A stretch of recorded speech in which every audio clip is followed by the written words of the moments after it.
വീട് വൃത്തിയാക്കാനും ഓഫീസിലെ ജോലികൾക്കുമെല്ലാം റോബോട്ടുകളെ കൊണ്ടുവരുന്നത് ഇപ്പോൾ സർവ്വസാധാരണമാണ്. റോബോട്ടുകളുടെ കടന്നുവരവോടെ പല മേഖലകളിലും മനുഷ്യരുടെ സ്ഥാനം കുറഞ്ഞു വരികയാണ്. എന്നാൽ ഇപ്പോഴിതാ ജീവിതത്തിൽ കൂട്ടില്ലാതെ ഏകാന്തത അനുഭവിക്കുന്നവരുടെ കാമുകന്മാരാകാൻ വേണ്ടി റോബോട്ടുകളെ അവതരിപ്പിച്ചിരിക്കുകയാണ് ഒരു അമേരിക്കൻ കമ്പനിയായ റിയൽബോട്ടിക്സ്. പ്രധാനമായും പുരുഷന്മാർക്ക് വേണ്ടിയാണ് ഈ റോബോട്ടുകളെ കൊണ്ടുവരുന്നത്. മനുഷ്യനെ പോലെ പെരുമാറാൻ കഴിയുന്ന ഈ റോബോട്ടുകൾ നിങ്ങൾക്കൊരു കൂട്ടാവുമെന്ന് കമ്പനി പറയുന്നു.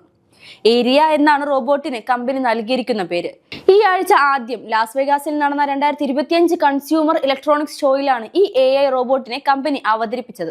മനുഷ്യരിൽ നിന്ന് വേർതിരിച്ചറിയാൻ കഴിയാത്ത റോബോട്ടുകളെ നിർമ്മിക്കാനാണ് ശ്രമിക്കുന്നതെന്നും മറ്റാരും പര്യവേഷണം ചെയ്യാത്ത തലത്തിലേക്കാണ് കമ്പനി റോബോട്ടിക്സിനെ കൊണ്ടുപോകുന്നതെന്നും റിയൽബോട്ടിക്സിന്റെ CEO ആൻഡ്രൂ കിഗ്വെൽ ഫോബ്സിനോട് പറഞ്ഞു. 1.5 കോടി രൂപയ്ക്ക് ഇതിനെ നമുക്ക് വാങ്ങാം.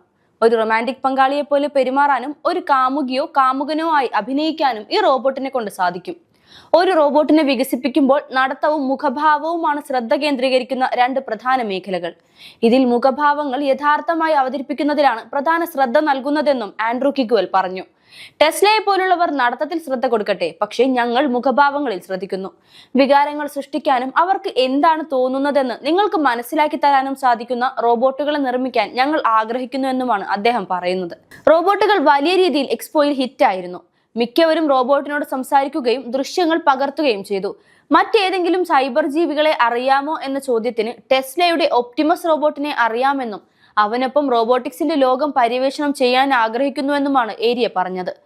അതേസമയം ഇന്റർനെറ്റിൽ വൈറലായ റോബോട്ടിന്റെ ദൃശ്യങ്ങൾക്ക് താഴെ സമ്മിശ്ര പ്രതികരണങ്ങളാണ് വരുന്നത്.